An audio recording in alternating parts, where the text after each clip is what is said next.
అర్జునుడు నల్లగా ఎత్తుగా ఉన్న ద్రుపదుని తాళ్లతో కట్టి తీసుకుని వచ్చాడు. ద్రుపదుడు అవమాన భారంతో తల దించుకునే ఉన్నాడు. పక్కనే భీముడు నడుచుకుంటూ రావడం కనిపించింది. అది చూసిన ద్రోణుడు తన జుట్టును ముడి బిగించి చేతులు కట్టుకుని గర్వంగా నిల్చున్నాడు. అప్పుడు ద్రుపదుడు, ద్రోణ, నేను నీ మిత్రుణ్ణి, నాకు ప్రాణభిక్ష పెట్టు అని అన్నాడు. దానితో ద్రోణుడు, నేనే ఒక ముష్టి బ్రాహ్మణ్ అయినప్పుడు నన్ను నువ్వు ముష్టి అడుగుతున్నావా అని అన్నాడు. నన్ను క్షమించు ద్రోణ, నా రాజ్యాన్ని అంతా నీకు ఇచ్చేస్తాను, నన్ను వదిలేయు అని ద్రుపదుడు ఏడవడం మొదలుపెట్టాడు.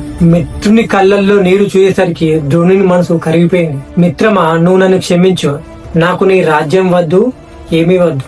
నువ్వు నీ తప్పును తెలుసుకున్నావు, అది చాలు. నువ్వు నీ రాజ్యానికి క్షేమంగా వెళ్లి నీ రాజ్యాన్ని పరిపాలించుకో. 1000 ఏనుగుల బలం కలిగిన మా భీముడు నువ్వు నీ రాజ్యం చేరుకునేంత వరకు నీకు తోడుగా వస్తాడని ద్రోణాచార్యుడు ద్రుపదుని పంపించాడు. తర్వాత ద్రోణాచార్యుడు అర్జున్ని దగ్గరికి తీసుకుని, మిత్రుడు కదా అని 4 ఆవులు అడగడానికి వెళ్తే అనరాని మాటలని నన్ను అవమానించాడు. ఆ అవమానాన్ని తట్టుకోలేక ఎన్నో సంవత్సరాలు బాధపడుతున్నాను. నా మనసులోని బాధనంతా నీవు తీసేశావు. అందుకు ప్రతీకగా నీకు నేను ఏమిచ్చినా తక్కువే, కానీ ఇది తీసుకోని అంటూ బ్రహ్మ శిరోనామక అస్త్రాన్ని అర్జునికి కానుకగా ఇచ్చాడు.